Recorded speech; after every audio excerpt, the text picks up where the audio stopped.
going on, everyone? Happy Tuesday.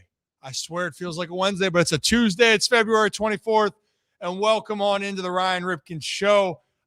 Sorry about running a little bit late today. This is kind of not the norm, which I guess if you followed the show for a long time, Zach has a tendency to be a little bit late. Yeah. But in this case, we are trying to restructure. There's a lot. I just knocked over 2 or 3 things. What did you just knock over? Don't you worry over here. Just a nice little Yeti underneath. There's another one. But we got a lot of things that we're trying to plan out for 2026. We appreciate your patience, but stop traffic. We got 2 guests joining us today in a few moments. Now he's a retired NFL lineman and specifically retired Raven. Bradley Bozeman's going to join us. Want to talk to him about great NFL career, his memories throughout his time in the NFL.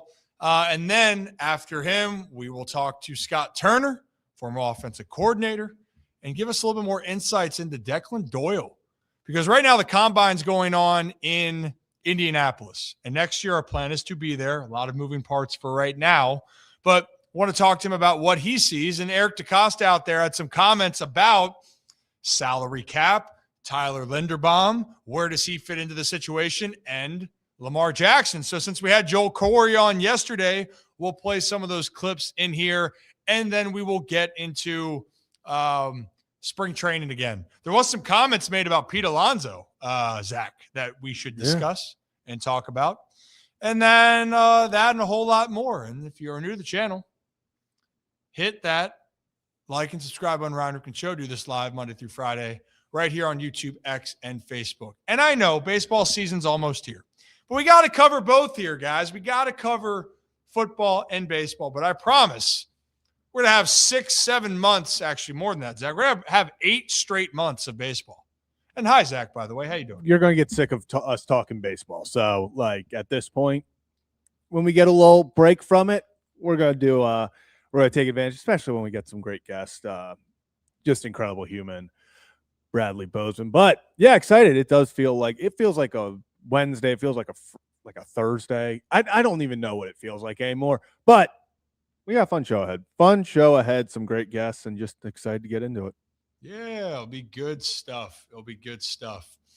I can't believe, Zach, next week is March. We are, I think, a week and a half now, I guess. Not this Sunday. The next Sunday is daylight savings, and then the sun is out at 8 p.m. again. Mm-hmm. And we're so close. It's you get that, and then the next weekend we got our bracket. Time's flying. Time is flying, that's for sure. Yeah, you know what? Since it's Tuesday, to start off the show, you know what grinds my gears on Tuesday besides traffic on the Parkway? It's when the spring, you get the tease, that warmer weather, you're excited, and then it hits you in the face and it drops down, and we have the snow and the rain, the sleet, and now we're kind of stuck in the middle again. I'm over it. If you get the tease of spring, let it be spring the rest of the way. Because you know what? I love snow. I love the seasons. At some point, I want it to be warm again, consistently. I want it. I need it. It has to happen. Maybe I do miss spring training a lot. I got to get used to that down south. Well, we're also in that horrible time, especially in Baltimore. We're in that second winter, kind of like you just said, where you get that, 4 or 5 days of, hey, it's in the 50s. And you're we're feeling good again. Unfortunately, this is second winter. There's going to be a third winter. We're going to get another week of just beautiful weather. And then probably mid-March, we're going to get a few days of it being in the 30s, maybe some ice, maybe some hail, something. But Baltimore weather will never let us just get a clean break of gosh, it's March. It's about to be spring. It's no, we got one more for you. You think it's done? Well, buddy, guess again, because recognize where you are. But look, there's a lot of things that we love about Baltimore. It's not always the weather. There's so many other things, but a Baltimore summer and spring is fantastic. Baseball going, is phenomenal. And then when the fall comes around, Zach, and football's back, and it's that fall smell in the air, it is one of the best times specifically in Baltimore. And I say it again, look, Baltimore is a great sports town. Great sports town. But for right now, we're not to that weather of those great moments yet. But come March 26th, there will be baseball in Baltimore. And then from there on, there will be professional sports, because soon enough, it will be September and the Baltimore Ravens will be back playing here. So, new to the channel, hit that like and subscribe button. And speaking of Ravens, thought it'd be a good opportunity to talk about now. He's been a former Raven, but now he's technically hasn't retired a Raven, but he is retired. And Bradley, give me a thumbs up when you're ready to rock and roll. Boom. Well, just announced on social media, I guess a couple days ago now, but now he's a retired offensive lineman. Let's bring on Bradley Bozeman. Bradley, how you doing? I'm doing great. How are you guys doing? I'm good. Hey, welcome to retirement life. I appreciate it. It's going pretty good so far. So I'll ask it to start off, because for you, it's been an 8-year journey. I'm sure if we go back to the beginning, you might have never envisioned that you would have had the opportunity. But first thoughts here, as you reflect on your career, what are some things that you would have told a younger Bradley Bozeman coming into the NFL? Oh, but just buckle up. It's just keep that same mindset, keep that same attitude. Just I've always been a grinder, and that's what my career's been. It's been a grind. So bounced around 3 different teams. Trying to showcase myself every single week, every single year. Just keep scratching and clawing to the top, and just trying to stay on that field. So, man, it's been a great journey. I've really, really thoroughly enjoyed it. I've been so blessed with so many amazing people and so many just amazing opportunities and teams and everything else in between. So, I'm just blessed. So take us back here. You were a 6th rounder to the Baltimore Ravens. What are some of the earliest memories you had into the NFL? Did anything stick out to you? To maybe your welcome to the NFL moment now that you said you made your way through it? Nothing crazy on welcome to the NFL stuff. I'm going to throw it out there, but played at Alabama, and had a lot of first rounders I was going against in practice and all that kind of stuff. But it was, I think the biggest eye-opening thing for me was I remember going into training camp, and it was Brandon Williams and Michael Pierce were the 2 nose guards. And I was playing center. So, I figured out real quick, it was good. You got to bring your A game every single day. So, those guys they were just hogs in the middle, and they didn't give an inch. You had to take everything. So, man, that was definitely a wake up experience. Yeah, I would say that is a handful is an understatement. Some massive humans to go up against each day. Goodness, great. Right. Yeah, that will test your willpower, because we always hear it's the dirty work in the trenches, and then you have those 2 guys. You always did the dirty work, and in the NFL, for those that don't know, not even NFL, college. I mean, you played in some huge games and moments. What is it like playing a center or offensive line in the NFL? If you could actually define that.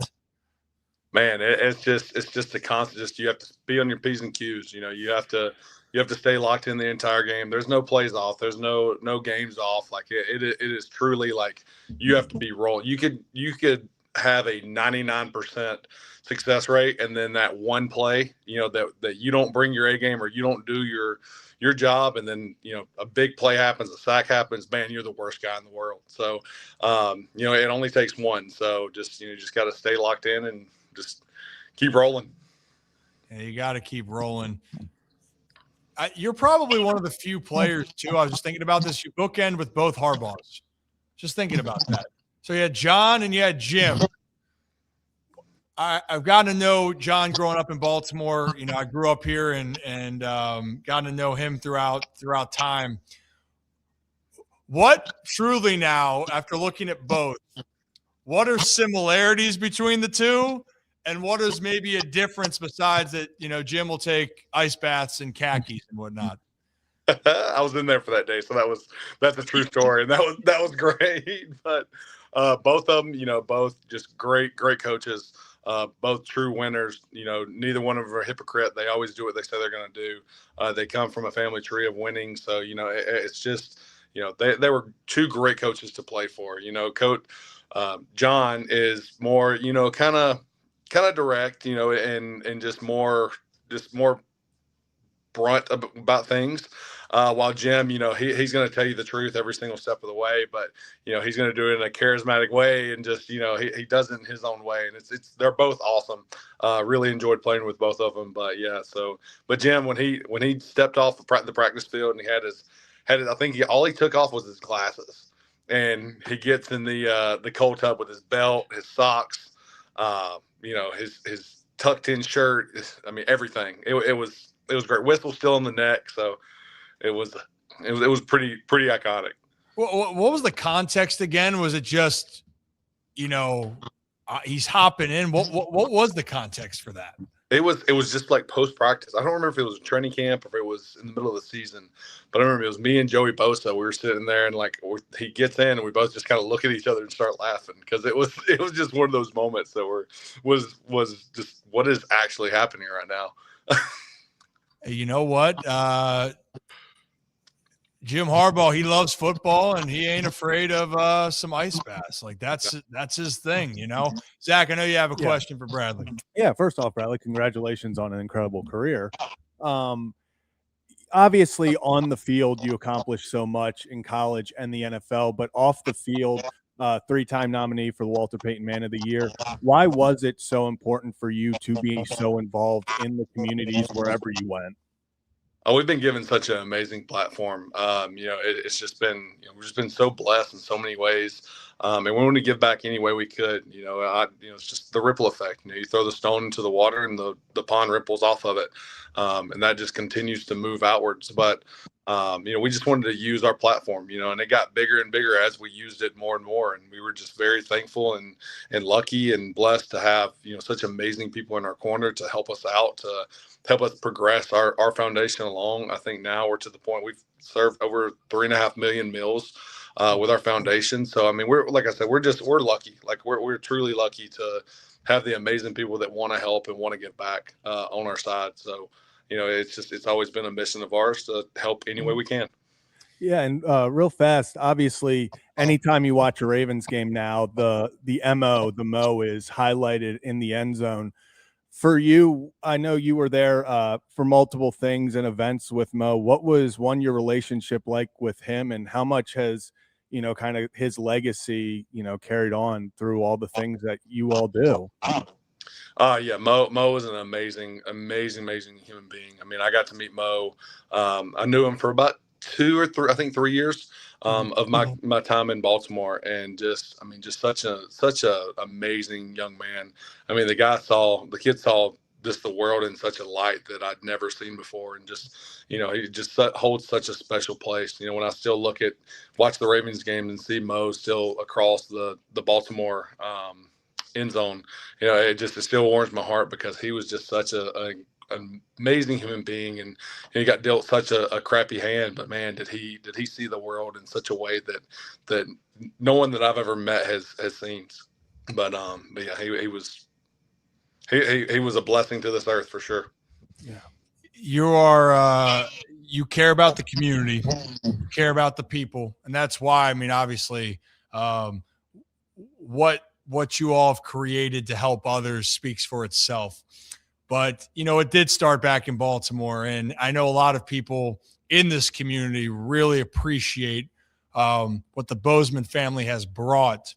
Maybe going back now to the memory lane, what are some of your favorite moments you had back here in Baltimore now that you can look back?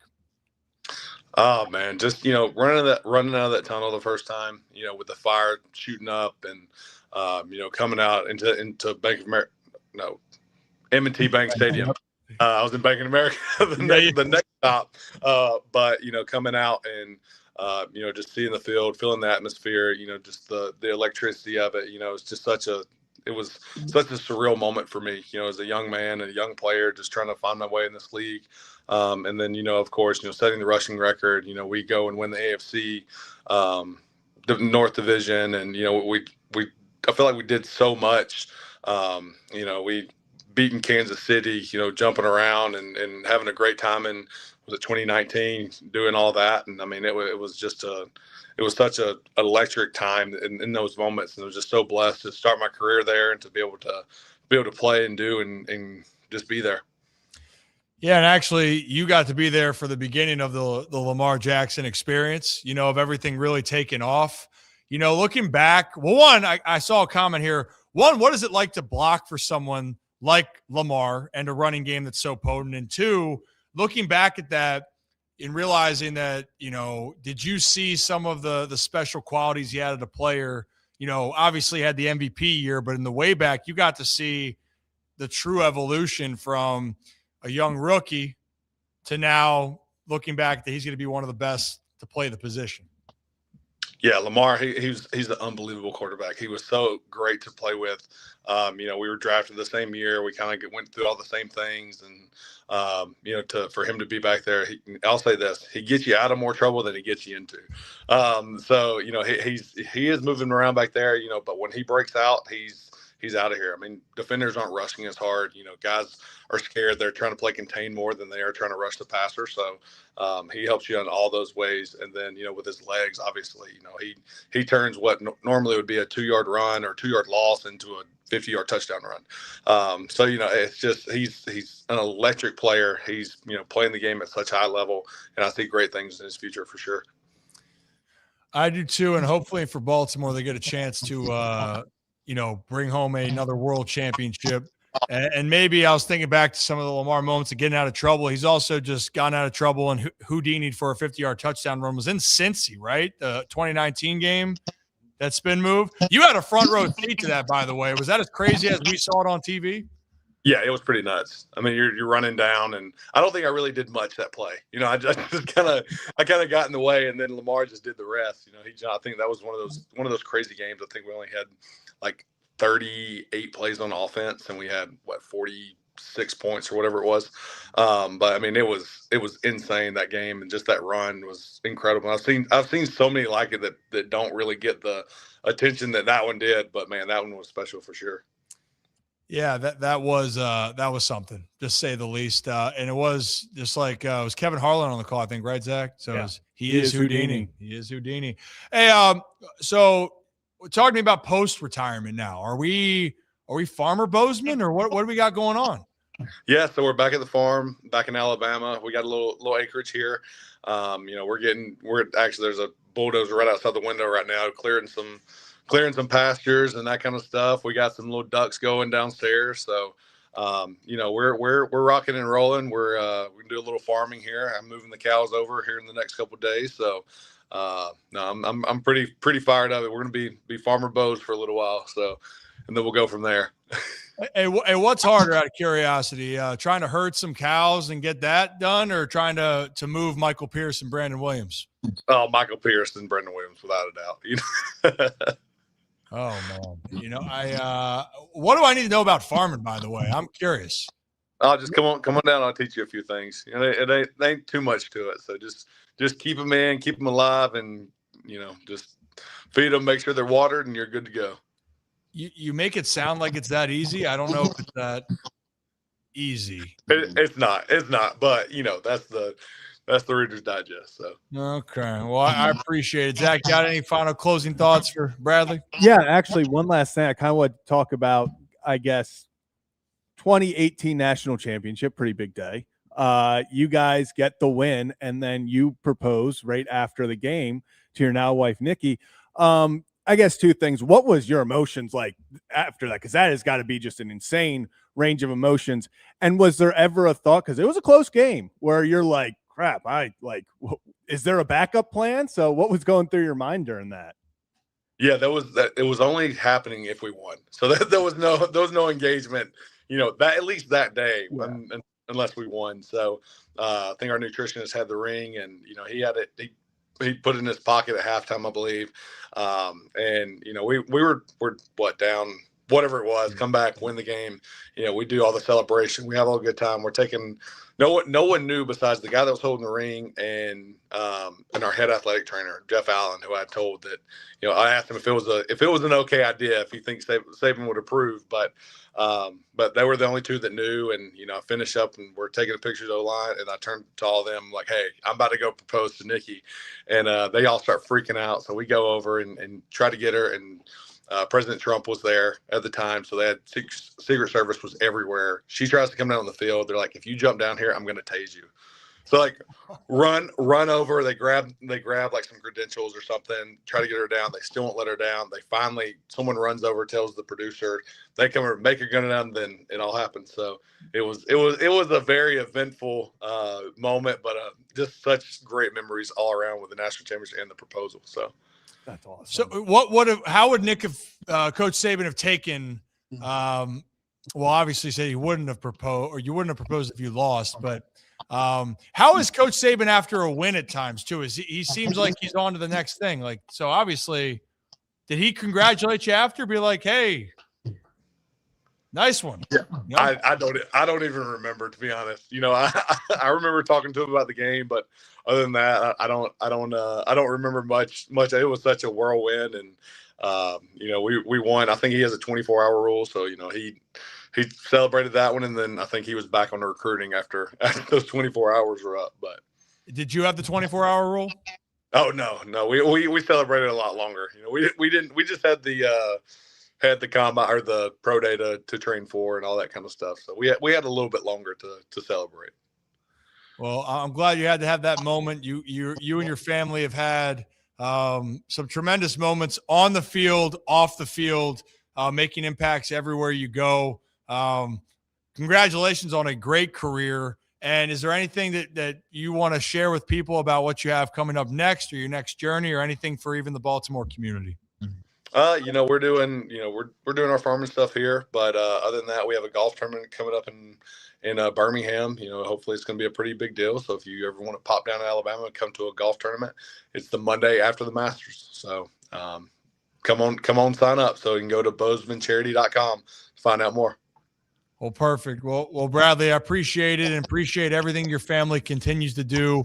Congrats on a hell of a career, and good luck in the farming adventures. And I will have to give you a text or call on how to do that, because I don't know what the hell you're fully doing. But I'd love to take some photos. I'd love to see what you're working with. All right. Absolutely. All right. Thank y'all for having me. Thank you, Bradley Bozeman, everybody. Good for him. Great career. You know, when you look at it, right, you have a chance when you play at Alabama, you're playing for national champions every single year. Except now, because, you know, the SEC is the Big Ten's the main conference now, right, Zach? So, but in all seriousness, 6th-round pick, coming to the NFL, you work your ass off, and you end up having an 8-year career out of that. But then on top of it, it's not what you do on the field, which, again, a lot of people remember what you do on the field. It's the impact you make off of it.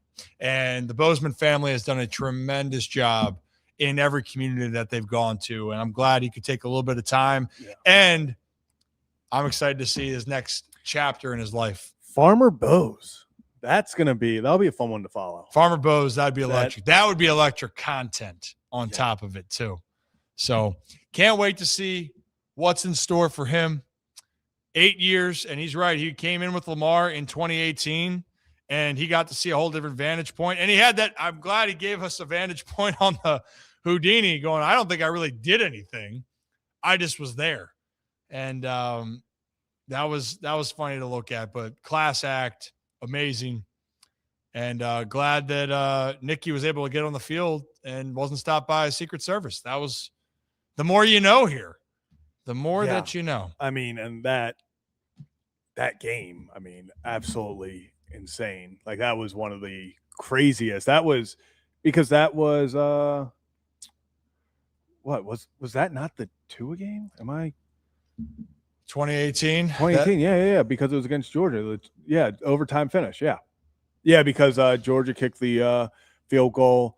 Devontae Smith over the sack on the play before, or the two, whatever it was, and then Tua to Devontae Smith. That team was loaded. That was – and Jalen Hurts started that game. That was – crazy. He wasn't wrong when he talked about the amount of talent he was going up against every day. That team was unreal. Unreal. But, that was those glory days behind the SEC and Bama now, Zach? Well, Nick Moore wouldn't like to hear that from the SEC's perspective, even though that was against his Bulldogs. Yeah, I was going to say. Damn. Might have to get his perspective. Yeah.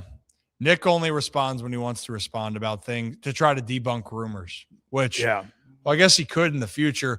In the moment here, because we'll have the first set of the show for football. We'll have the back end of the show for baseball. Does that sound good, Zach? Yep. Sports? Yep. So why don't we talk a little bit about the football side here?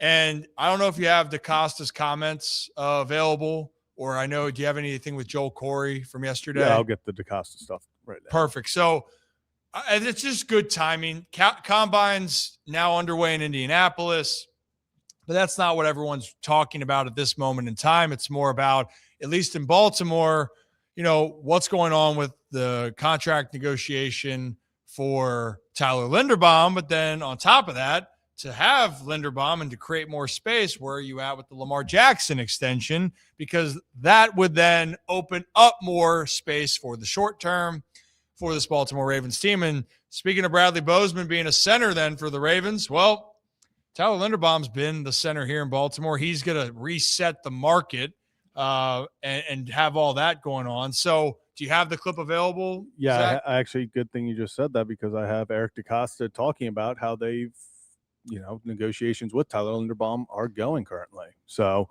we'll listen to that and then react to it on the other side.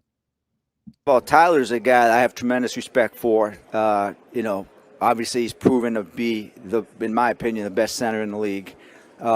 We've been having conversations. We've had conversations since the end of the season.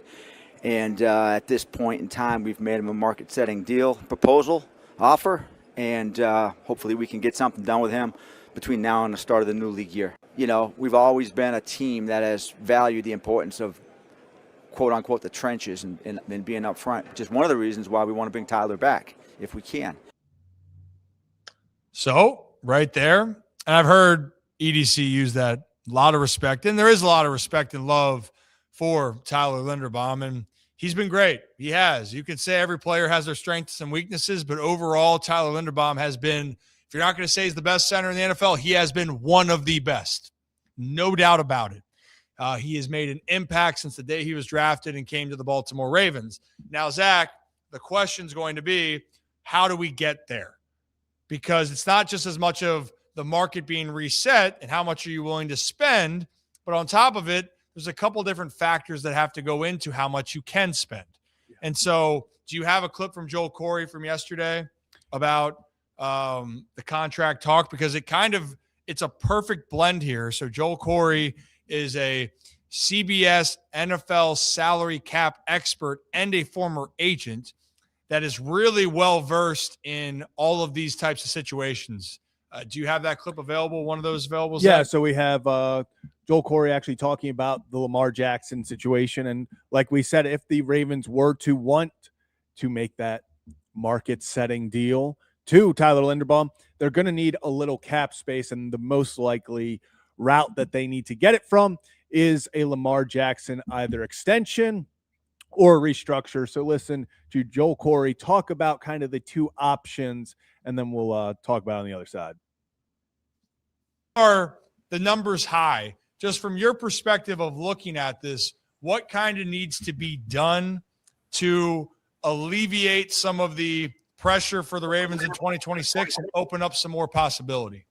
Well, you have two choices.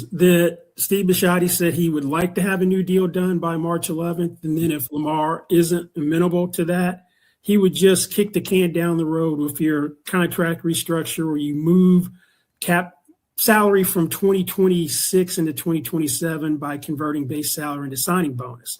That isn't ideal. He also said a couple of things which raised a little red flag to me, that he doesn't basically want to reinvent the wheel.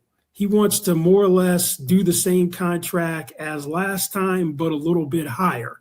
I don't know what he means by a little bit higher, but Lamar last time when he signed became the league's highest paid player. A little bit higher may not necessarily mean in his mind highest paid player, but I'd imagine in Lamar's mind, he still wants to be the highest paid player in any extension he signs. So interesting words, right? And it's not that anything's shocking there, but it's giving a perspective on what it means for the short term and the long term.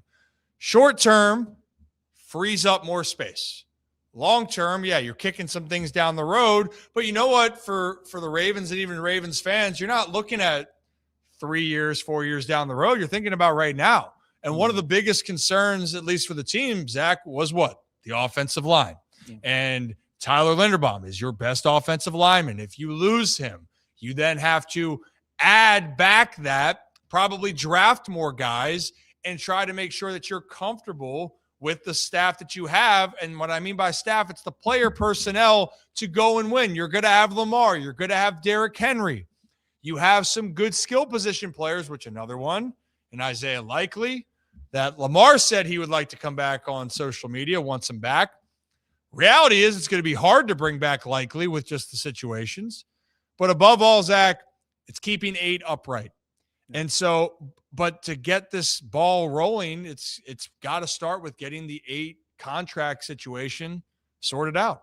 Yeah. And, we talk about the Ravens, and Eric DeCosta just brought it up. They value the trenches and they want to improve in the trenches. Well, I hate to break it to them, and I'm sure they know this because of how Eric DeCosta just talked. There is no improving from Tyler Linderbaum with anyone available or anyone that you can draft immediately. So that means that if you want to keep what you have and then build off that, which I think is the best case scenario, you need Tyler Linderbaum back, which means you need your star player, Lamar Jackson, who I want to put out there. Eric DeCosta did say today in an interview, hey, at his press conference, Lamar's been very active with the Ravens recently. Like, this is something that they want to get done. It's going to come down to Lamar either restructuring or getting that contract extension, whichever the two sides can kind of agree to before March 11th. Steve Bisciotti said in the introductory press conference, the press conference right after they let go of John Harbaugh, he said, hey, either Lamar, we're going to sign that extension, or we are going to restructure, turn void years, all of that, because the reality is there are very few players that are as important to a team as Lamar Jackson. Obviously, top 3, 2, 1 quarterback in football. But unfortunately, no player in football is really worth $76 million against the cap. It's just not sustainable for any franchise. For Patrick Mahomes, for Joe Burrow, for Josh Allen, any quarterback you put out there, that's just a lot of money. So teams have to work around that through signing bonuses, extensions, all of that. And you need to put that cap hit down for them to then, in return, get Tyler Linderbaum, try to bring some guys back, and then add on in free agency. As we talked with Joel Corey yesterday about, the extension is what you want. You would like Lamar Jackson by March 11th. You'll look at it and go, he is here for the next 5 years. We have that. We know that's happening. Boom. There it is. Because if you don't, and it is just a simple restructure that pushes everything and all your problems to next year, and I can tell you right now, we all saw 2022 and how horrible that was when Lamar was playing on a contract year. There was talks about, is he going to be back next year? What's going to happen? And the reality, once again, is at about $87 million cap hit, if they just restructure and put it off to next year, shout out Joel Corey for having that off the top of his head yesterday, it puts a lot of pressure on them. They can't franchise him, can't put any tags on, which means Lamar would have the ability to just go to free agency. And that is something that I doubt Lamar wants to do, and I know for a fact the Ravens don't want to do. So the best thing for them to do is they need to agree to an extension. I know Eric DeCosta is working tirelessly on it, and I'm sure Lamar wants to get it done as well, because nobody likes the uncertainty, and no one likes playing in a season with the uncertainty looming ahead. Well, and then what your goals ahead are. You want to win. And part of winning is you got to put together a team you think can give you the best chance. And part of doing that is restructuring current deals that you have on your roster. When you restructure those deals, you get to see what you have to work with to try to fix the holes, either in free agency, retain the talent that you have, or you go to the draft and you bring in some new pieces, right? But the problem not the problem, but I think the part of the draft which is so important is then you need to develop guys into being very valuable pieces, but don't have the perception that the rookies coming in are going to hit the ground running and be stars from the jump. That's an unfair, notion that we have, I think, across professional sports nowadays, Zach. It's that you get drafted, you're supposed to be a stud. Well, some guys hit the gate running. You know what? That's damn great for them. Some of them don't. Some of them need time to develop. Some of them need to figure out how they fit in. You could go through the last X amount of years, at least in Baltimore, and look at some guys that had some struggles to start. Kyle Hamilton. I think Kyle Hamilton turned out to be a pretty damn good player, but it took some growing pains, some experience for him to get comfortable in a system. Recently, Zach, this past year, Teddy Buchanan. Mm-hmm. Teddy getting comfortable. If we go back to the Houston Texans game, that was probably the worst game the Ravens have probably ever played in Baltimore, arguably. And that was a growing pain moment for a lot of guys, including Teddy. But you know what happened? He learned a lot, and until he had the season-ending injury, dude was playing really well, was figuring things out. But that is the part here when you're looking at a guy like Tyler Linderbaum. He's a bona fide top-of-the-line center. He's a mauler. You want that guy. But to get that guy, you got to figure out the rest of your cap situation, which I do believe EDC on that. I don't think it's a matter of if. I think it's just a matter of when, but you just hope the timing is before this free agent period, before Tyler even hits the open market, because that seems, Zach, to be the number one priority, at least for right now for the Ravens, is making sure you keep Linderbaum in Baltimore. And you know what? You got to keep your long snapper happy, because if Linderbaum leaves, Nick Moore is going to be devastated. Unbelievable. He will be. He would be. And I mean, I'm surprised that the Ravens haven't gone to Nick and said, how can we make you happy, Nick? Yeah. I'm surprised, because that's what usually they do. They go straight to the long snapper and say, what do we need to make you happy for 2026 and beyond? Live and die through the long snapper. Everyone knows it. Everyone knows it, Oh, goodness. He's a good kid. Maybe we'll talk to him again in the future. If he ever responds. Oh, no. Or he'll just complain to me. He'll complain to me about something. They lose a game, he blames me. He's getting in the whole swing of things now. Orioles lose, blame me. Ravens lose, blame me. That's fine. Accountability at its finest for Nick Moore. Oh, if you're new to the channel, hit that like and subscribe button. Ryan Ripken Show. We do this live Monday through Friday right here on YouTube, X, and Facebook. And this is technically our off season, Zach, for what, 10 days, 2 weeks? Because then we're revving back up. March 1, baseball really starts to intensify. Free agency happens. We're trying to get our spring training trip planned. And then on top of it, then it's the regular season in baseball, and then we're off and running. So appreciate you guys. And before we get to our next guest, Zach, why don't we take a break from this stream and head to the other stream? And there's that handsome devil right there. AutoStream Car Care Center. You get $50 off when you just mention the name Ryan Ripken. So for any service, you have car issues that involve tires, battery, or there's just specific repair issues. Brakes got a problem? Hey, $50 off when you just mention Ryan Ripken. So I appreciate my friends over there at AutoStream Car Care Center. They got 10 locations throughout Maryland. So you got a lot of options to choose from. Appreciate them. So from that stream, Zach, back to this stream. Got to tell you, that hair, I guess, looks the about the same in that photo, right? Yeah. Mm-hmm. It's not bad. Yeah, it's getting there. Getting there. You of all people, buddy, can't be talking about that. All right? Uh-huh. We're trying to get funding to go to Turkey or Chicago. Oh, yeah, Chicago. One of the two. But that's okay. One day. One day. Well, Scott, when you're ready, give me the thumbs up. We'll rock and roll. Perfect. All right. So you know what? We try to bring some guests on to give you some great insight. So earlier we had Bradley Bozeman. Congratulations to Bradley Bozeman again. And now to get more perspective on maybe the offensive side of the game. He's been an offensive coordinator and recently passing game coordinator for the New York Jets. Let's bring on Scott Turner. Scott, how you doing? Doing great. How are you?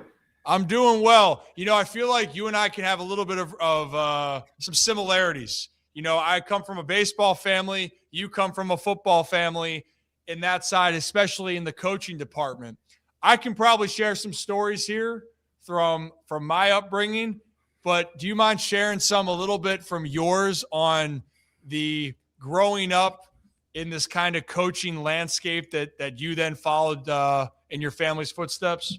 Yeah, I mean, it's always like you always look back at it and you think about it more after the fact, because when you're a kid and you're growing up, you don't know anything else. You know what I mean? So my dad was always a coach. Going to practices was always just part of my life. And, he was the offensive coordinator at the Cowboys, and they won back-to-back Super Bowls. And I remember being in the locker room with Michael Irvin after the game. I was 10 years old, celebrating that first championship in Pasadena. And then they won the second one in a row in Atlanta the next season. And then he got the head coaching job in Washington. And like the first year he was there, we were 3-13. And I'm like, what is this? You know what I mean? Like I was, 12 years old, just the realization of like, as I got older, what pro sports really is and how challenging it is. And I was in the, I was living in the DC area the whole time with your dad with the streak and following that. And there was no nationals back then. They were the Expos still. So, the Orioles, that was our team, so we'd go up to Camden Yards, not a lot, but once or twice a year, and was a fan of the team and, enjoyed watching your dad play growing up. And then did you go to Gilman? I did. Go Hounds. When did you graduate from Gilman? 2012. Okay, because I was at University of Pittsburgh, and I remember, and I didn't know you were there, but it was after school, and it was because Darius Jennings and then Cyrus Jones. I was recruiting both those guys, and they were running track, so I was talking to them, and they were like, "Hey, you see that over there? That's Cal Ripken's over there," because your dad was like coaching third base or something, and he obviously was coaching. Your game was going on, so I was there at Gilman. So I thought about that today before I came on here. That's just funny. Hey, it all goes back to Gilman, Zach. Gilman, No, don't give into it. So Zach went to Loyola right down the street. He got his ass whooped by the Hounds, especially when didn't happen. When Darius and Cyrus were playing, DJ, dude, it was a boat race back in the day with those two guys. So I played basketball with both those guys. I've known Darius, since we were 9 or 10. He's the grade above me, and then Cyrus and I were together, same draft class or high school class. So it's down memory lane. And when you mentioned, by the way, growing up in the locker room and going in there to celebrate, growing up for me, the Orioles kind of stunk, except for a few years when I don't really remember as much. I don't remember the streak, but you know what my perception was growing up, Scott, is that everyone's dad plays baseball. Everyone's dad's going to play 21 years. Oh, and then everyone's dad is going to get a farewell tour because that's normal. And then you go to school and my friends' dads don't play baseball. My friends' dads then certainly aren't getting a farewell tour. And then I get older and I go, damn, but baseball's freaking hard. And I knew that, obviously.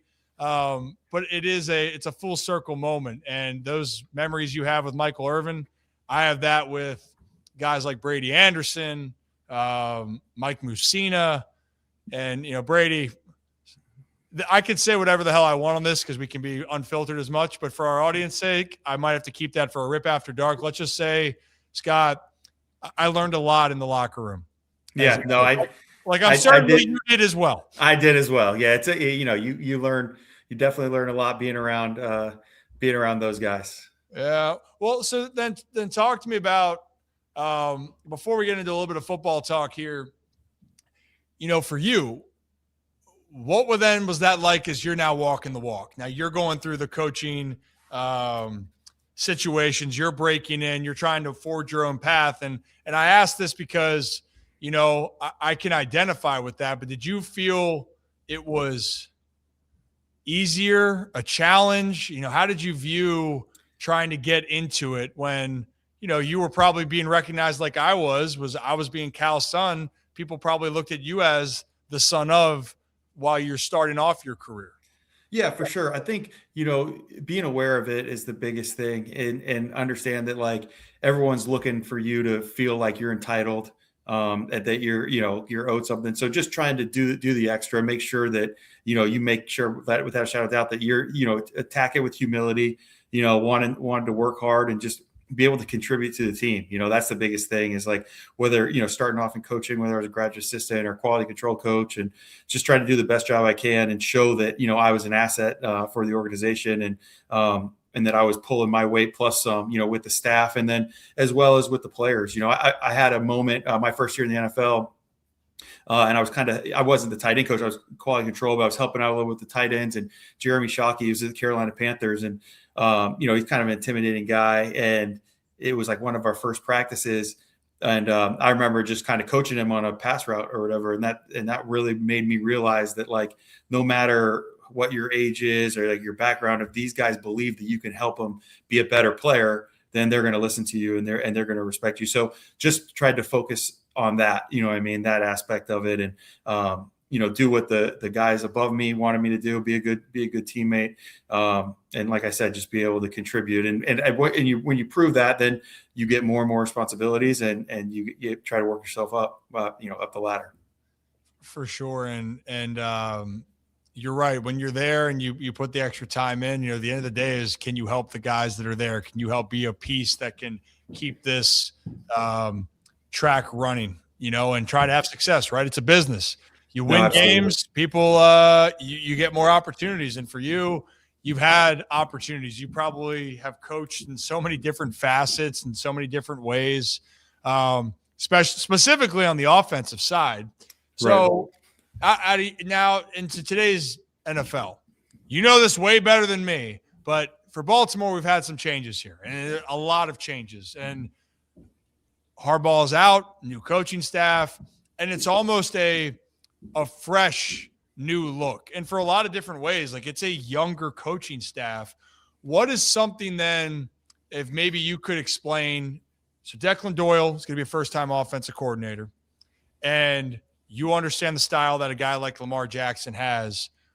What is maybe something that you might predict is this new age and evolution of what a Ravens offense could kind of try to identify? Because we've seen the coordinators that the Ravens have had before, and they've been a little bit more seasoned, been around.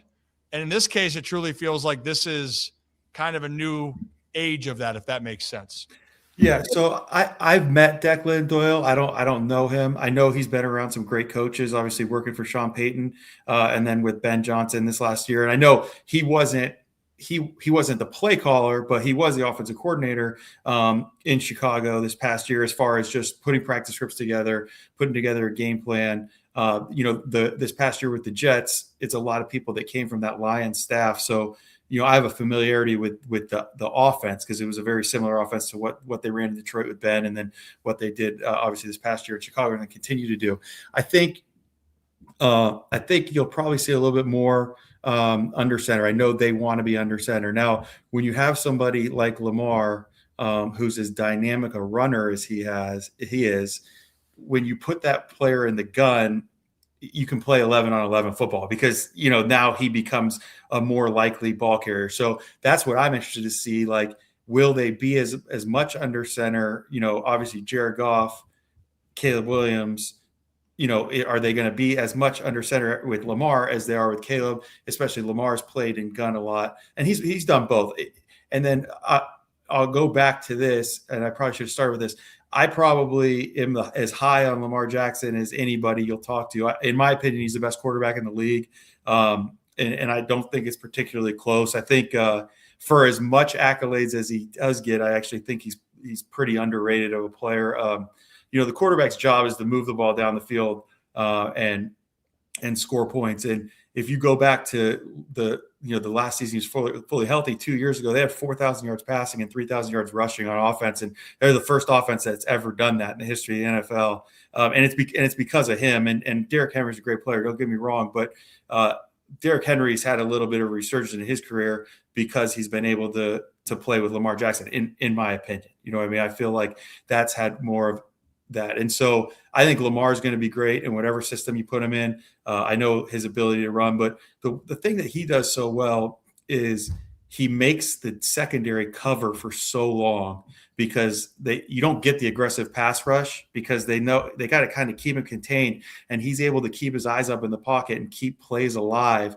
So that's why guys, it's like with the Ravens, guys are so wide open because they got to cover for 3-4 seconds, where other quarterbacks are either getting sacked or flush overpower. So to summarize everything I said there, I think Declan's going to have a good plan of what he wants to do. Everybody that I've been with said that he's great with the relationship aspect of it. So he'll work with Lamar. And I think whatever you ask Lamar to do, they're going to be a great offense like they have been, when he's been out there. And that's the other thing that shows you with Lamar, like how the Ravens have played when he's on the field compared to how they've played when he isn't on the field, as far as points per game, win-loss record. It's pretty remarkable when you look at the difference there. Yeah. And do you want to follow up real quick, Zach? Yeah, really quick, Scott. You talked about, obviously Declan has never he didn't call plays in Chicago last year, but was the offensive coordinator. And there's been a lot of debate on, is that a big deal or not? To you, is that a big deal that, hey, he was offensive coordinator, he knows what he's doing? In the NFL, a lot of it is done through the preparation during the week, as far as like, all right, these are the plays we want for these situations. You rank your top red zone calls, 10 to 12 calls a game where you get knocked off track or you get a big explosive play and you got to find it and you got to adjust, or like in a 2-minute drill when you got to call when it's happening really fast. Or the other part of it is like making adjustments as the game goes on as a play caller. He hasn't done that, but he's watched two of the best play callers in the NFL, though. He's been witness to that. And he's also, and I don't know what the staff responsibilities were. I'm assuming because as a head coach, Ben's got a lot to do during the week, that Declan was in charge of kind of putting the game plan together, and then him and Ben would work on it and rank the plays how they wanted it. It's always a group effort with the offensive staff, and then one guy also obviously has to call the play. So is it a big deal? Yeah, it's a big deal to be a play caller for the first time, but I don't know if it's quite as big of a deal. And he's already been a part of putting the whole thing together. It's not like he's coming from just being like a quarterback coach or a tight end coach where you're just hyper focused on your one position. He's been focused on, or this past year, he was focused on the big picture. So I think that it's a transition that he'll be able to make. At some point, everybody was a first-time play caller. You know what I mean? So, and like I said, I've heard nothing but great things about him. When I met him, I had a positive interaction, and obviously having number 8 back there is going to help his transition quite a bit. Yeah.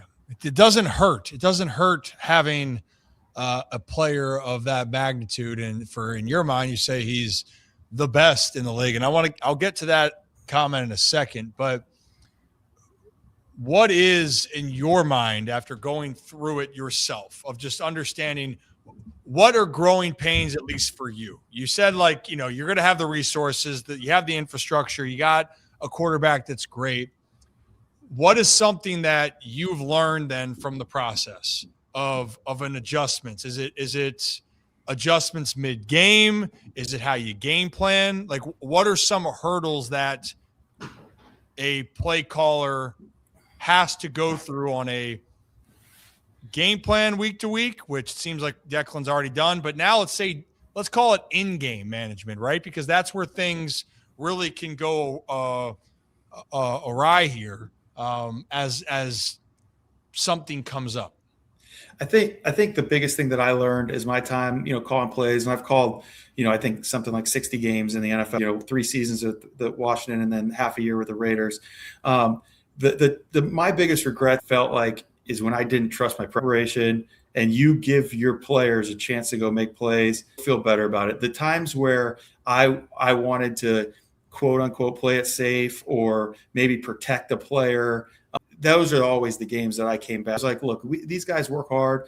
They prepare it all week. Give them a chance to go make plays and don't limit them with your play calling because you're afraid of the negatives. Now, that doesn't mean just be totally reckless and not chip against your tackle all game. I mean, but that's part of the preparation. You know what I mean? Like to me, I learned, from a coach a long time ago that like, if the play's on the game plan sheet, then you can call it. You know what I mean? Don't be afraid to call it. And it shouldn't be on there. If you're not. And that's where like the times that I've been conservative or tried to, not put guys in bad situations, those are the times I felt bad. Whereas, I guess that's what I would say. And again, it's not being reckless, but just, every coach in this league, like you watch film, you know the tendencies, the certain pass protection schemes you have up are based on the fronts you're going to get or different blitzes you're going to get, and trust the guys, trust your preparation, trust the players' preparation, and let it rip. Let those guys go make plays, and more often than not, they do. And the players feel that too. It's a psychological thing too, where they're like, hey, this guy trusts us to go out there and make plays and show our abilities, and that's normally when you get the best results. Who in your mind then, just from being around, because what you're talking about, that's a human element side, trusting yourself, not getting too much in your head and just going out there and staying with things. And again, you have to make adjustments throughout a game, right? Like, yeah, absolutely. You have to, yeah. But right. In your mind, someone that you watch, maybe it's someone that we don't give enough credit to, or maybe he's been that good because he's so good at making those adjustments. Who is something that, that you have watched up close and personal over the years where you've really marveled at their ability to continue to make those adjustments and stay on course throughout a game as an offensive coordinator? Yeah, I think it's the guys that everyone kind of always talks about. I mean, the Sean McVay, Kyle Shanahan, they've been doing it for years. Andy Reid's been doing it for years. Sean Payton's been doing it for years. I mean, those guys are all, great offensive minds and play callers, and they all have their own different style and approach, but the results same. Obviously, Ben Johnson, the last few years, that what he's been able to do. I mean, his offenses have all been, in the top five, and obviously different places with different players. So just watching them and their ability to, kind of like you're saying, put a plan together, get the players to believe in, execute the plan, and then being able to make adjustments, when things don't necessarily aren't going how they've been. And that's where like Ben did such a great job. And people talk about with Caleb Williams, how well he played in the fourth quarter, and coaching has a lot to do with that, as well. They had some games this season, obviously, where they're dead in the water and came back and were able to pull it off. And a lot of that is, making adjustments as a coaching staff. The other part that stuck out to me was just you saying about the players get that, and it's that confidence and it's that psychological side where if the coach keeps that same demeanor or belief when you're doing plays, it seems to then have that ripple effect. It's the same thing in all sports, right? When things are going well, you can sense the momentum go from one person to the other. When there's a break in that, it's like the chain reaction. And it happens all the time when they say momentum swings. Like that's a great example of a team all of a sudden can feel like they're out of it. And it just takes one play, one moment to kind of switch that. But it can happen depending on what you're saying, play call. But let me get back to that comment you said about Lamar. Because you say you didn't hesitate with that. You think he's the best. And we've had a lot of other players. I mean, we had Hollywood Brown on at the Super Bowl. And he said one thing he always hated was saying that, they made the system around Lamar. And he said Lamar is the system, And I think because of the style of which Lamar came into the league and people had questions about his throwing ability, right? Like how could he match? And then every single year, Scott, right, he seems to do something that tops what he did before. Now, this past year, he was hurt. And when he's not healthy, it speaks for itself. Team doesn't win as much. The results then for him don't look as impressive. But why then, in your mind, because what you're saying is, I mean, look, there's some great quarterbacks. Patrick Mahomes is a stud. Josh Allen's a stud. I know some people in Baltimore don't give Joe Burrow the right credit. Burrow is a stud. No, you're talking about a lot of really great players. So no, you're saying why do you, for you? Why do you say in this case that you think he is the best of a group that's elite? Like you think that he is still the pinnacle of it? Yeah, so I reference as far as like the Ravens, what they look like when he's on the field compared to what they look like when he's not on the field, and that's just the eye test. Before he got hurt this season, and I think he dipped back below it, but he had the highest quarterback rating, and I know that's just one stat, but he had the highest quarterback rating in the history of the NFL as far as over the course of his career, and obviously most rushing yards of any quarterback together. So you put those two things together, like that's a dynamic thing. I went back to, I talked about last season, the 2024 season, how productive they were on offense, and Hollywood Brown, I'd 100% agree with him. Like Lamar is the system, and I think where he's unorthodox, and he's not only unorthodox with the way he plays, like his personality, he is like unapologetically himself, you know what I mean? And he doesn't like try to fit into a box of what a quarterback's supposed to look like. And I think there's some negativity that comes his way because of that. The other thing is like when he does, like some of his misses like are bad. Like he'll miss a throw pretty bad sometimes, you know what I mean? But like, so the optics aren't always great, but it's still the completion percentage. He always has a pretty high completion percentage. You know what I mean? Like he's proven to be accurate. And then obviously like the playoff struggles against Buffalo 2 years ago, he has the 2 early turnovers in the game, but then in the second half of that game, he plays as well as anybody can possibly play. They get all the hard time about not giving Derrick Henry the ball against New England. So then there's obviously the overreaction going into the fourth quarter.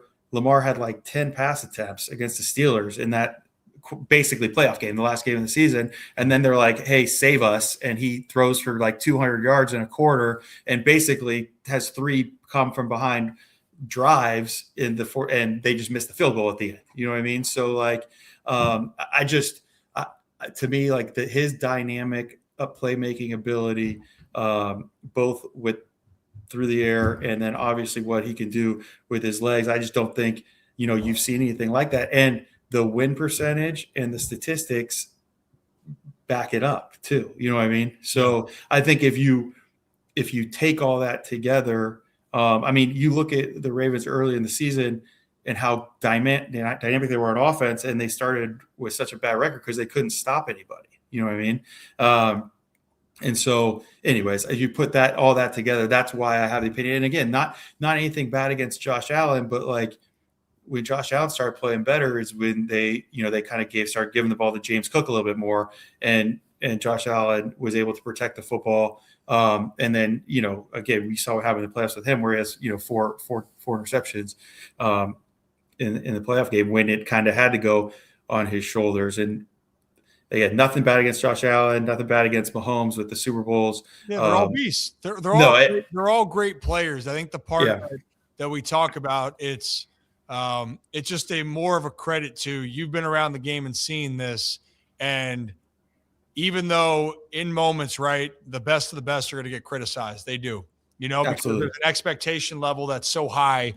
And it's because of the way that they've played has set the expectation level so high. But even in this process, there's only been one quarterback that has come out of the AFC to win, one active quarterback to win out of the AFC in the last since 2018. Now it's Patrick Mahomes. Yeah. Right? Am I losing my mind? The other one. Well, no. Yeah. Yes. No, you're right. Because then Tom Brady's retired. Yeah. Patrick Mahomes, he's won some Super Bowls. Joe Burrow went that 1 year, and then it's been no one else, right? Right. Yeah. Right. Drake May and the Pats went this year. We saw what happened. Seahawks won that game. So there's only a few. I think that's the conversation, right? Patrick Mahomes is the only quarterback in the AFC that's won since Lamar has the active quarterback. Yeah. since Lamar has come into the league, and all those guys. Yeah, and I can be on both sides of that argue. Like is wins a quarterback stat? Like, no, it's not. Football is a team game, but at the same time, the best quarterbacks seem to win more than the others. And I think Mahomes, I feel like, has probably had the better team around him. And than the other two, and that's where Lamar. That's the Lamar Josh Allen, because they're in the same boat, right? They've both been to championship games. They've never been to a Super Bowl, for whatever reason. And I feel like there's a little bit more blame put on Lamar than there is for Josh Allen in those situations, just from a narrative standpoint. You know what I mean? I think Baltimore would agree with you on that, Scott. I think everyone would if it's the part of this, right? Yeah. I think that's fair to say, and it's really just because the biggest thing is the Ravens, with who's been the quarterback and the talent that they've had, and being the Ravens, they haven't gone to the Super Bowl since they won it back in Super Bowl 47. And I do think, and the other thing, again, maybe it's a hot take. I don't want to upset people in Baltimore, but I don't know. I think the talent level is a little bit exaggerated on the roster in Baltimore, particularly on the defensive side of the ball. Well, I think that's a fair thing to say after what transpired this past year. And from the combination of, yes, there was injuries, and yes, there could have been some coaching schemes or things that weren't to the players' strengths, but regardless, there was some underperforming play. I think that's just being objective. And I think that's why I think people in Baltimore would all agree with this, with what just happened this past year. That's why it's even more frustrating, not because with the Ravens, but that the fact that the Patriots of all these teams, they are the ones that went to the Super Bowl in a wide open AFC. That it could have been Baltimore. Yeah, that's what. Baltimore doesn't make the playoffs. Buffalo, they're saying the same thing. I mean, no, it's 100%. And the Patriots are, we played them twice, and they just got better as the year went on, and they took advantage of some good matchups. The defense continued to get better, and they played smart. They played smart football. Yeah, and Drake May, that I don't know where that ranks in nicknames. That's a whole other thing, but you ever heard that Drake May? Just use his name in the middle of the nickname. No, heard that? No, I didn't hear that one. So you don't think I'm just like it's this crazy dude, which I might be, Scott, but like that's what people go. Drake May. I don't know how the hell that got caught on. I don't either. I have no idea, but it did. It somehow did. It somehow did. Zach, before we let Scott go, any final question, thought? No, Scott, actually, I liked your opinion kind of on, I think, the Ravens roster, because I do agree. I think a lot of times we focus on the quarterbacks, but it is a team sport. And I think a big kind of nod to that is the Seahawks, where, Sam Darnold, someone who had not really been seen as this top of the line quarterback. Now, a few years ago when he was coming out of college, he was hoped to be that.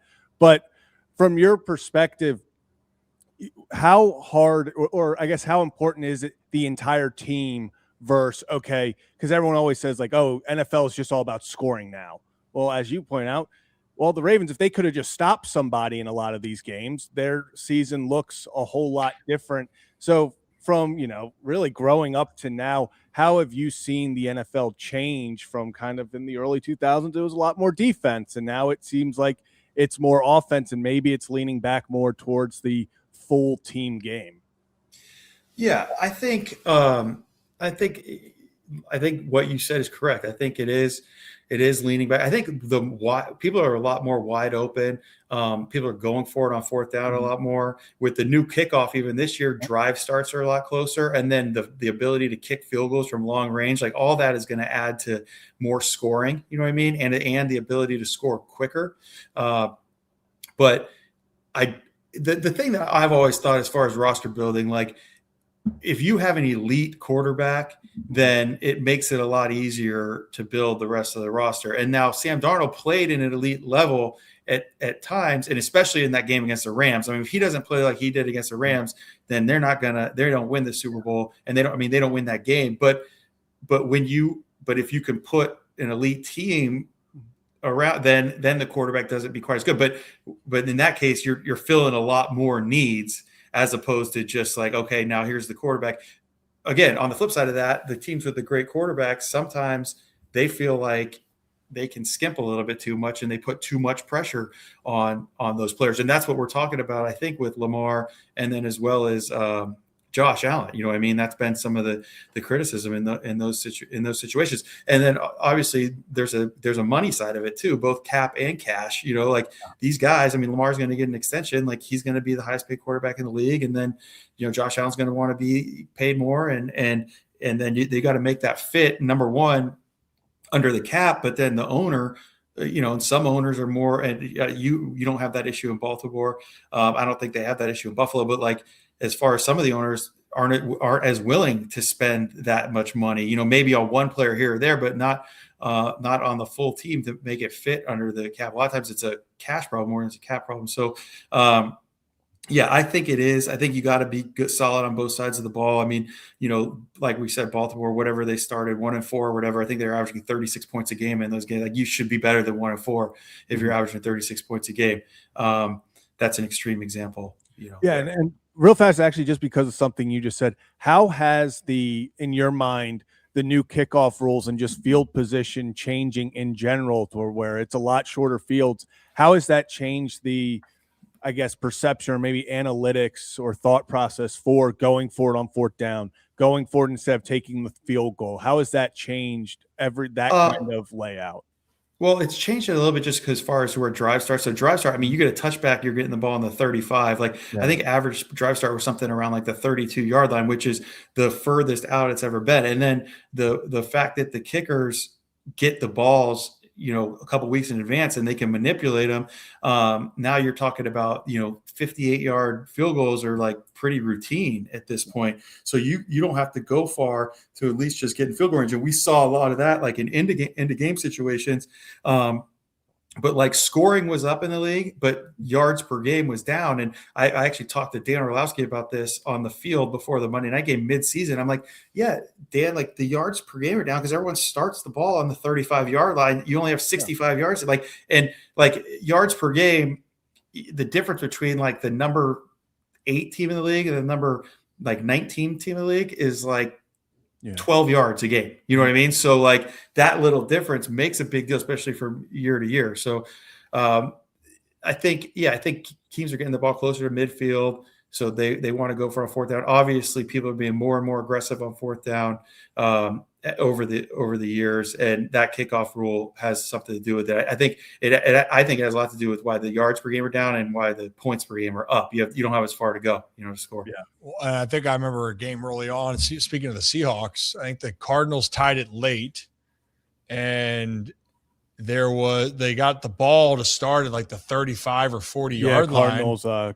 Ryland kicked it out of bounds. Or even just the field position. And then they were one big catch away from being in position, and they got it. JSN made a play, and they had a walk-off field goal. So, like, I got the Rivers jersey right here. When he came out of retirement, they played the Seahawks, and they kicked like a 58-yard field goal to take the lead with 42 seconds left.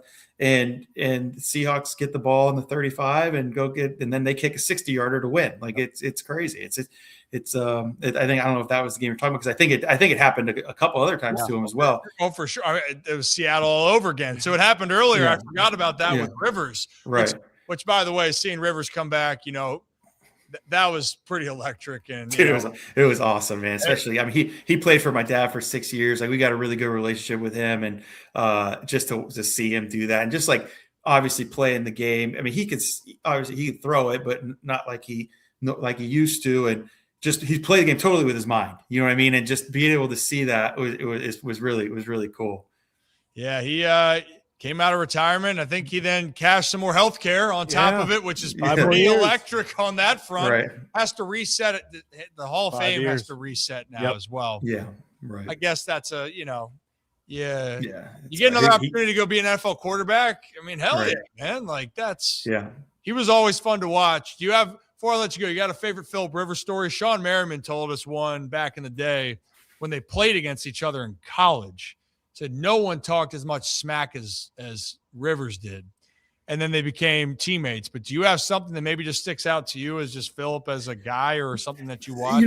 Well, I was out of, I was like out of college, and I started coaching when my dad was there. So I wasn't like around them on like a day-to-day basis in the locker room. Yeah. I got to know him when I would come visit or whatever. And my season was over. So I don't know. I don't have any really good stories that way. The only thing I will say is Sean Merriam's 100% correct. Like, he is the absolute biggest trash talker. But the funny thing about it is he never cusses. So it's all like clean and like in his accent, and like, but he's so quick witted, and like, I mean, it's classic. Gosh, he is 101. And I'm really curious to see if, maybe down the road he gets into the NFL coaching carousel. So no, his son just committed to NC State.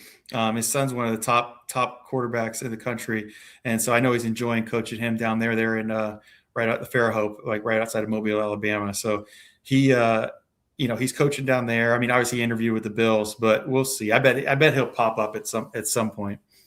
Hey, you know what? I would. I'm really curious to see what happens. It'll be really interesting. Well, Scott, I appreciate your time. Where can people check in on you, on what's going on with you, or anything you want people to know about?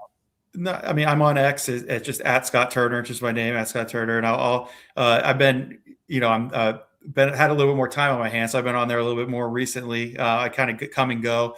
And then the other one is my sister and my dad. They started a podcast, and it's called the Family Business with Norv and Stephanie Turner. So talk about football. I think they're just finished. They're going to take a little break. I think they did about 20 episodes. I was a guest one time, but they had Philip as a guest, Troy Aikman, Michael Irvin, Jimmy Johnson, a lot of really good guests telling some old stories. And it's on YouTube, but it's also anywhere you get your podcasts, like Apple or Spotify or anything like that. So I think people that are football fans will really enjoy that. So the Family Business with Norv and Stephanie Turner.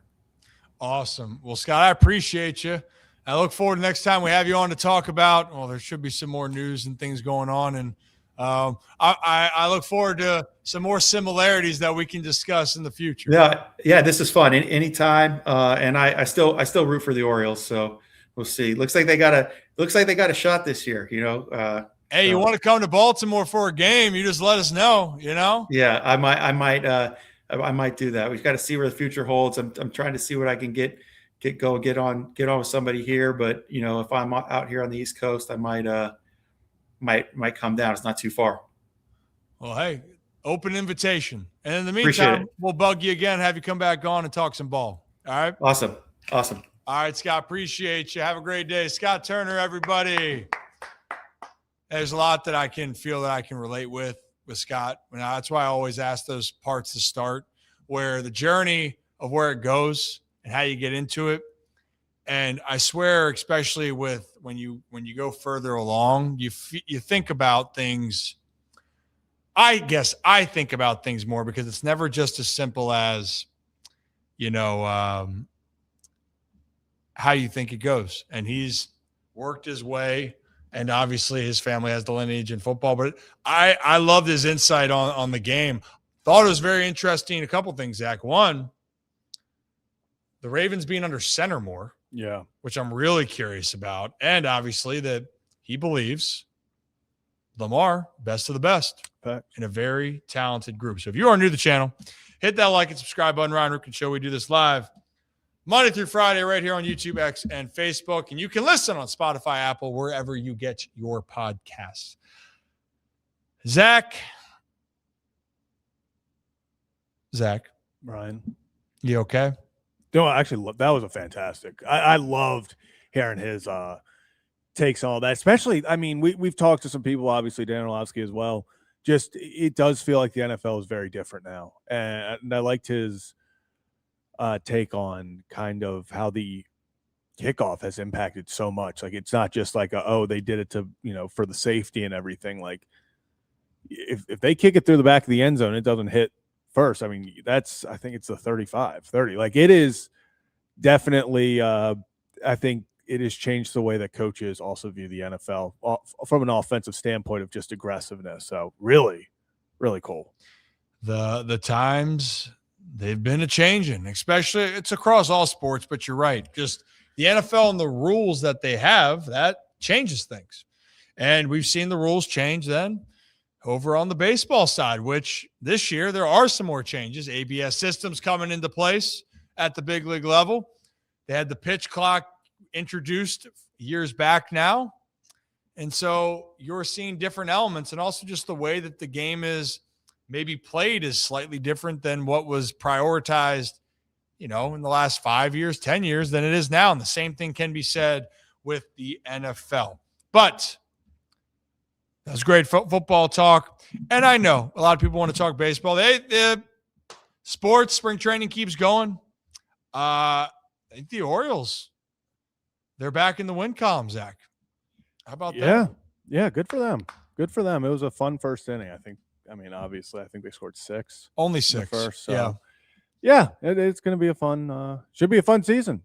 Should be a fun season. There's a lot of positive buzz around the team. Not obviously the news with Westberg and Jackson being out. That's the downer. That's the unfortunate part of this. But the buzz has been around some of the new pieces.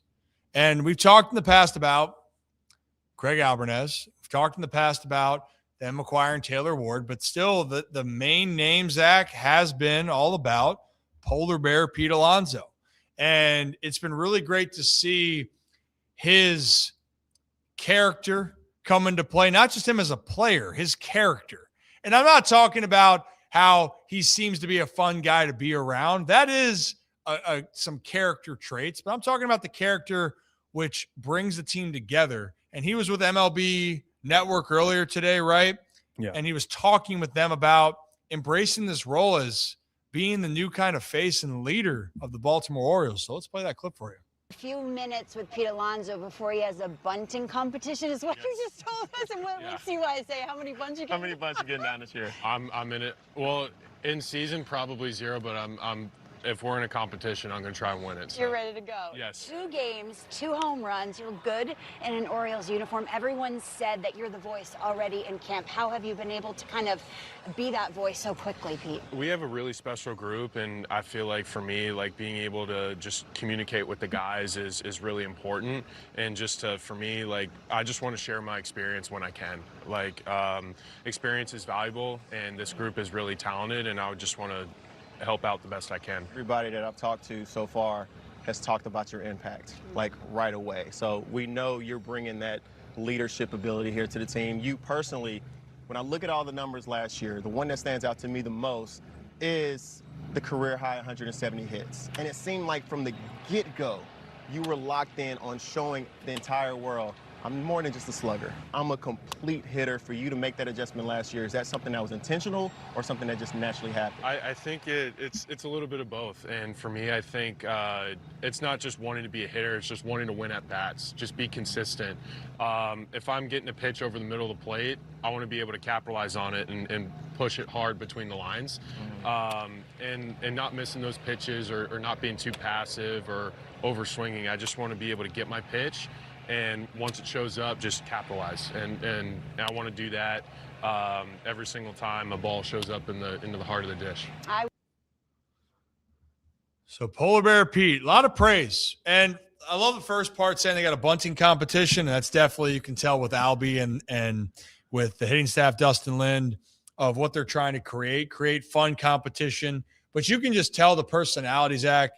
This is what I'm talking about, character. He's embracing this. And I think that above anything else is going to have such a big importance for this ball club, because we know that he's going to go out there and perform. He always has, right? Knocking on wood, unless he gets injured, he's going to go out there and make impacts at the plate. But it's that other element. He takes pride of being here. He takes pride of embracing what the Orioles need him to be on and off the field. And also, he's been challenged throughout his time in Major League Baseball. And even you can look at the Mets situation, and Darryl Strawberry, I think, had comments recently saying, well, Pete's going to regret not staying with the Mets or leaving the Mets. Well, the Mets never offered him a contract to stay, from what the reports that we've seen. But secondly, You want to go to a place that you feel is going to appreciate you for what you've given. And so far, what have people talked about with Pete Alonso over the last few years? It's that they're waiting for the fall off, that Pete's going to not be worth the money. Well, he's not going to be a first baseman for a long time. Well, he's just going to have this downtick in offensive production, right? Whatever it may be, they're waiting for it. And you know what Pete's done through the entire time? He's continued to play at a high level again and again and again. And you can tell the tough moments don't bother him anymore. At least he's not showing it, and he's not letting that impact him. And I think that is going to rub off on the other players on the team. And also, I think it's a philosophy of we're going to have fun, but we got work to do. And I'm here to embrace that whole experience with this group. Yeah, and I think, it starts with that bunting competition and the fact of, like, as he goes, he's like, I'm not going to probably put any down this regular season, but hey, you give me some competition, I'm going to go out there and try to win it. And I think that's the mindset that this team really needs. And I think that's the leadership coming through. As you just pointed out, being in New York, he was in a lot of situations on a lot of teams that, one, failed, and then two, they failed in a very big spotlight in New York. They felt the pressure. He knows what it's like to be there, to come up in a massive moment, be the hero, but also then all of a sudden be the guy that people blame.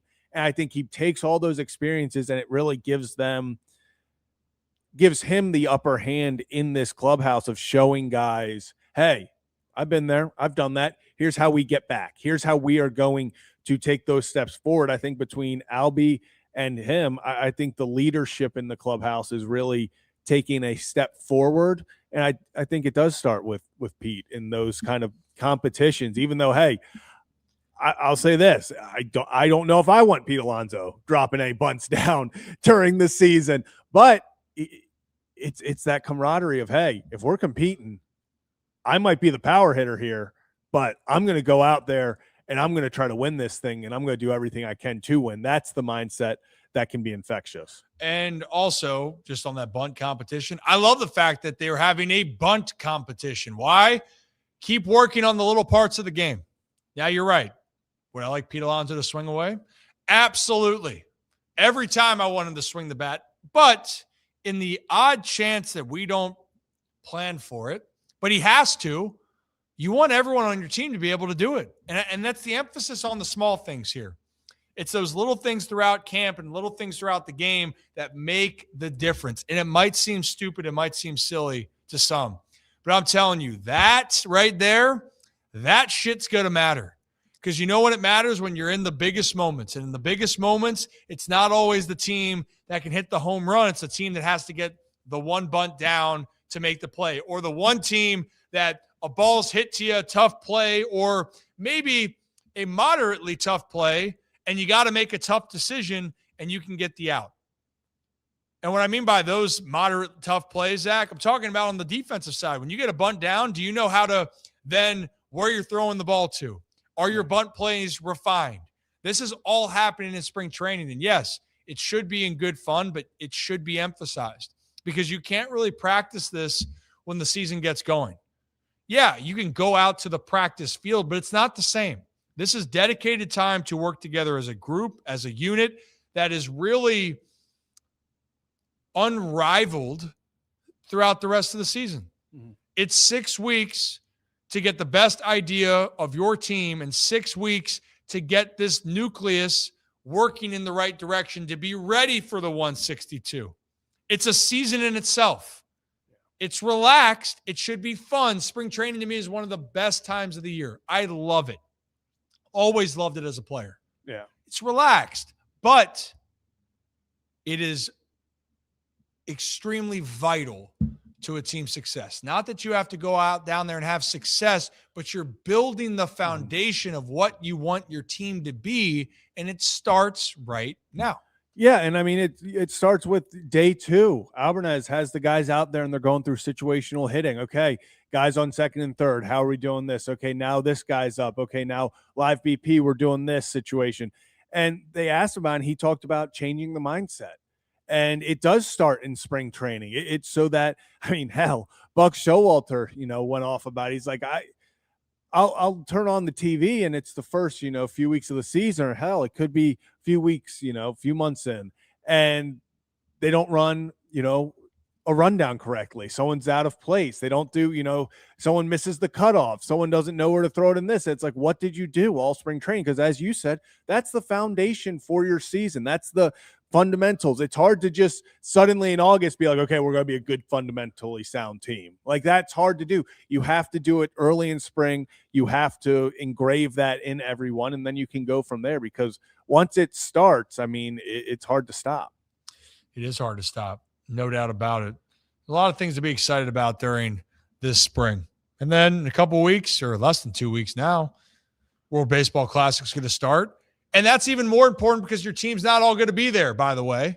There are a few Orioles, as well as teams or other players around Major League Baseball, that have to go and play in the World Baseball Classic. And that's going to be a great experience for them. But that even emphasizes right now, these reps are very important. And not just in Baltimore, all around camps. But since we are in Baltimore, give you a little update. Kobe Mayo had a hell of a game. 2 for 4, Zach. Good for him. Sammy Basayo, 1 for 3. How about Tavares leading off? Had 3 knocks, dude. This guy is a World Series champion if we want to go back. And then Ike Irish coming off the bench. One of the top picks for the Orioles last year. I'm really excited to see what he can do in the minors. I expect some big things. And when we move forward into camp and forward towards the season, we can take a look at some of these top prospects, not just in Baltimore, but around Major League Baseball, that you should be familiar with. Am I right? Yeah. Or am I right? I'd say you're right. It's going to be fun. I'm excited, like you said, to see how these guys perform in a first full season, the most recent draft picks. It's going to be, Orioles got some depth in the farm system, top to bottom, and just kind of another year of seeing how it progresses is going to be fun. No doubt. And you know what's fun? Seeing Ryan Helsley in an Orioles uniform. Excited to see him. Had a scoreless frame. Grant Wolfram still going out there slinging it, dude. 1 inning pitch, no earned runs, 2 punchies. And how about Chase McDermott? 1 inning, 3 Ks. That's pretty nice. I'm a big McDermott fan. I can talk more about his delivery and windup. I was watching it a lot when I was doing the game on Saturday. I think he pitched. Yeah, really like it. There's a lot of things to be excited about, ladies and gentlemen. We appreciate that, and we appreciate all of you. If you are new to the channel, hit that like and subscribe button. And yes, we are going to have a lot of baseball talk throughout this year, and sometimes we're going to have more on shows than others, but don't worry. We got to cover everything, but we do have some great baseball guests lined up for you in the future. Am I missing anything specifically, Zach? No, I think we hit on what we wanted to. But you don't want to wish happy birthday to one of the legends of the game? Yeah, happy birthday, Eddie Murray. Happy birthday, Big Ed. 70th birthday for Big Ed. One of the best, not just in Orioles history, but in baseball history. Arguably the best switch hitter, but some people can make the case other places, but he's in that category. One of the few players that had over 500 home runs and 3,000 hits, and a World Series champion. Always is fun. Sometimes can be crazy, but you know what? That's Ed. That's just the way he is. So happy birthday to Big Ed. 70th, man. It's crazy. Known that man since I was born, Zach. Hope you have the best day, Eddie. And look forward to having you back in the studio here. Sports. Anything else? Ryan Helsley added a splitter. That's cool. Ooh. Yeah, so that'll be. Have to look at that a little bit more. Yeah, that'll be fun to keep track of as spring continues. But yeah, I think that might be it. That might be it. Well, if that's and also maybe tomorrow we'll save that of the new Gavin Sheets shirts are apparently they're big. We'll have to. I've asked Gavin. I will buy every single one from Jackson Merrill. Every single one. Yeah, we gotta talk about that tomorrow. Like it's not the shirt that we wanted, it's the shirt that we needed. And I think it best represents the Padres might win the whole thing if they wear that shirt all year round. Or at least represent the National League. Yeah, I was gonna say that should be it. Should be it. They have the blueprint. Some blueprint and imprint. Gavin left a mark Big imprint on that organization. We'll leave it at that. Okay. Cue the music.